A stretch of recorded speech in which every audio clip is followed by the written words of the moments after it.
C'est donc apprendre au grand public comment réagir face à un accident de la vie courante, face à une catastrophe un peu plus collective, savoir effectuer les gestes de premier secours pour éviter en fait l'aggravation de l'état de la victime en attendant le relais des secours professionnels.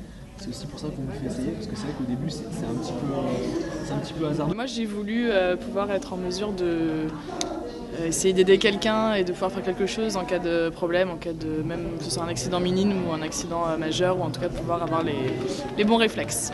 Voilà. Moi c'est pareil, je pense que c'est très important de pouvoir connaître les gestes et puis pouvoir aussi les diffuser autour de soi. Puis qu'on travaille tous les deux à la Croix-Rouge, je pense que c'est important de connaître un des métiers principaux de la Croix-Rouge, le secourisme. On va maintenir cette position, d'accord ? Et on va venir mettre notre oreille juste au-dessus de sa bouche. Alors pour les gestes de premier secours, en fait, on va avoir plusieurs modules différents. Par exemple, comment désobstruer les voies aériennes d'une victime, pour une victime qui s'étouffe totalement. Comment arrêter une hémorragie.